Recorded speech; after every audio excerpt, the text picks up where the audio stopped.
Good morning, everybody. Auronnj here with another Final Fantasy VII evercrisis video, and we just got our first ever box event for evercrisis tonight. It just dropped about 20 minutes ago. Critical Threat Sephiroth the Arrival. Quite a mouthful of an event name, but if you're familiar with gacha games, this is a pretty par for the course kind of thing. It's something we're going to get pretty regularly, but maybe more importantly, it continues the momentum the evercrisis does have built up. We have not really had a lull in the game, and this is another event where you're going to get a 5-star weapon and have pretty easy access to 10 duplicates of that weapon to, get it all the way duped out, right? And even though it's not the best weapon in the game, and it's definitely not one of Sephiroth's best weapons, it will have a bunch of stats at that like 10 duplicate level that will be good for building up your account as a sub weapon or something like that. So let's walk through this event. Let's take a look at what we're getting, and let's start with the missions. I want to start here. Make sure that you're getting your daily missions done for at least the first few days of this event until you've cleared all the boxes. Now we'll go look at what clearing all the boxes is going to mean in a minute, but essentially you're going to want to make sure you consume 500 stamina in any battle every day. You can see I've just been messing with it for a minute. I'm at 81 out of 500. So get into this event every day, spend 500 stamina if you're wanting to max out that weapon, or at least do that for as many days as it's going to take you to clear all the boxes. Now, what do I mean by clear all the boxes? Well, from this event, you're going to be able to go into the victory draw, and there's two different victory draw areas. You can see you have the victory draw ticket right here, and you have the silver victory draw ticket right here. Within these victory draw tickets, if you are, again, new to gacha games, here's how these work. You're going to hit, like right here, I'm going to click do 10 draws. So it's going to do 10 pulls in this box, and there's what I got. I got some leveling materials, some weapon enhancement materials. Honestly, it's all fine stuff, especially for as little as I've played so far. Then I would click OK, and you can see I could do 10 more draws. Okay, this time what did I get? Oh, I got another thing. I had one ticket left.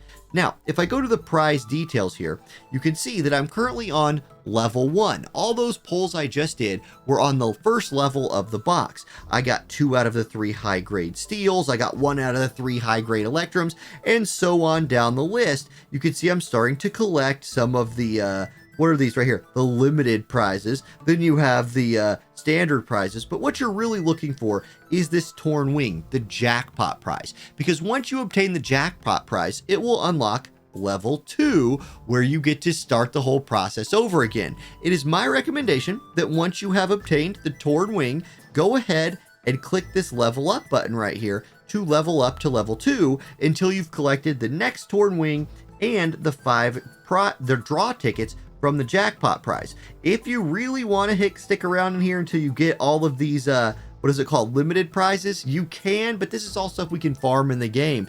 Anyway, so I think every time you collect the jackpot prizes, click that level up button, go to the next level, and then make sure you're just leveling all the way up. Now, in both of the areas, and we'll go look at the silver ticket area here in a minute, once you get done with level 5, you will unlock level 6, which has memories, nanocubes, genopods, and then level 7 plus. What level 7 plus means is that's the highest level of box you can get. Note, there's no more like big prizes, no more 5-star weapons here, right? You can just pull this thing over and over and over again. Whenever you level it up at level 7, it's just going to reset the level 7 box. So essentially level 11 and level 7 and level 15 are all the same. Here's what you'll be getting out of those. If it's something that you want to be like farming, that's not my recommendation. I would say take it, like Sephiroth's memories, those are valuable, especially if you're spending no money on the game. Getting those memories would be nice, and then maybe do level 7 once, but I probably wouldn't even mess with level 7 that much. Then you have the silver draw tickets.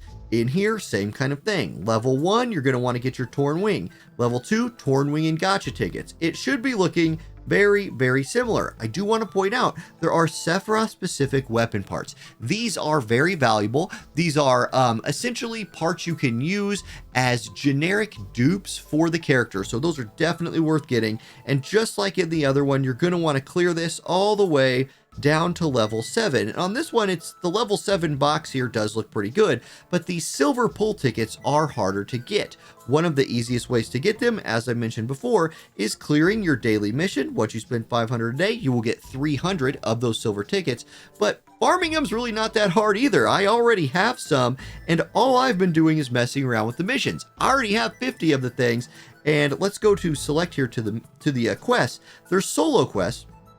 You're really going to want to make sure you can clear the solo quest once, get that, gem prize and all of that. But solo quest number 8, stage 8, gives you what is essentially supposed to be your first copy of the Torn Wing. And we'll look at the Torn Wing more here in a second. Then there is the EX Sephiroth 2 stage, 140 recommended power. Maybe for like newer players, that one's going to be hard, but it does drop the silver tickets. So that's another area you could get silver tickets. But you could also get them in these other stages. They just drop more in the harder stages. Co-op though. Let's talk about the co-op stage. I immediately went to co-op stage 4, just tried it out, fought the boss. Look, this Sephiroth boss just brings sigils. Like the secret to fighting this guy, I'm going to click select right here, show you the like random cloud I just brought. With this, I would need somebody to heal me a little bit, but the thing I focused on bringing with Cloud is the Sephiroth you're going to be fighting. You're just going to want to make sure you have a blow, a Runra blow, or a Runra spell of every different sigil type, because Sephiroth's going to be using some moves that you're going to want to break, and if you can break those moves, this boss is really kind of a pushover, especially compared to like the Ifrits and the in the co-op missions we just got, right? Like that hardest Ifrit co-op mission, much harder than this Sephiroth, and just messing around with it, like messing around with their Cloud without bringing any heals or any real support, it's not been a problem to beat him. Just make sure you bring the proper sigils to break him. So I think farming the co-op missions is probably going to be everybody's best option, and these missions drop really, like they drop a decent amount of the pull tickets. I'm going to go ahead and do a random match right here with my Cloud. I'm not going to make you watch this match the whole thing, but I'm going to do it. I'm going to show you what the drops look like. One thing to note as we go in with my Cloud, I brought Braver a couple times ago just to test to see if I could like physically defense debuff the Sephiroth. It didn't work, and in fact I have not seen a debuff land on him except for the one he gives to himself as kind of a penalty during one of his moves, but it's really just not a problem. Here you see he's using one of his special moves. He's using Shadow Flare. It's triangle and circle sigil, so just make sure you have the ability to break that. The charge is really slow. This is definitely meant to be something that newer players are going to be able to be carried through very easily and be able to contribute to a group, because even as a newer player you can bring sigil breaking materials and help your squad out. Okay, let's get to the end of this thing and see the prizes. All right, there we go. Young Sephiroth dropping the Astral Gate on old Sephiroth. Old Sephiroth removed from the screen. Let's check out the prizes. Now I was using the 3x, the stamina booster where you can, you know what I mean, the 3x drops was enabled for this, so it took 60 of my stamina to do this. I completed it with somebody new for the first time. Great. Here's the drops. I got 40 silver tickets and 80 bronze tickets. So very, very farmable right here. This seems like a good way to both complete your daily missions by spending that 600 or that 500 energy a day while also collecting a bunch of tickets. And I really just don't think it's going to take too long to get this knocked out, right? Like this doesn't seem like a terribly hard event to farm. And that way it really does remind me of the summer event a little bit. So there we go. Now let's go look at the weapon that we're getting here. The new sword. Now, I'm going to go back to solo mission. Let's click this thing.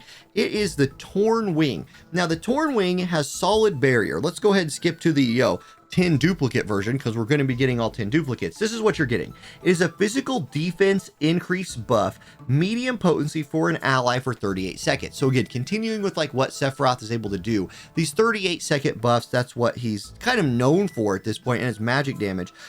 It maxes at potency high if you like refresh it. Also, it heals for 13% of healing for the single ally. So it's a sword you can bring, give a physical shield and a heal for an ally that you're targeting. The R abilities boost attack generic and boost physical defense. Again, maybe you need that. Maybe you want those. Maybe you have a build somewhere where you want that. You're going to be able to get like these maximum stats because you're going to have access to all the dupes for this. The materia slots, attack boost, and a heal boost materia slot is an interesting one. Overall, I don't think this is like a meta-defining or game-changing weapon. I think it's just something you're going to want to just get, max it out, especially as a new player. It might be one of your strongest statistical weapons for those sub-weapon slots that you have access to. So there you go, guys. That's the event. Our first box event ever. Seems pretty easy to farm. I would anticipate harder ones coming later, but if you're a gacha player, you've seen these a lot in the past. Hey, and thank you all for watching. This might very well be the last video I ever record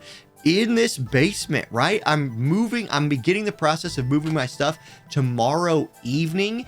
And the next video you see, there's going to be a very different looking scenario behind me. So if you're somebody who've watched this channel for a really long time, hey, I hope you look forward to it. I'll definitely do a little video tour of that office and then of the whole house once we are finally done with this 2-year project of renovating this old house.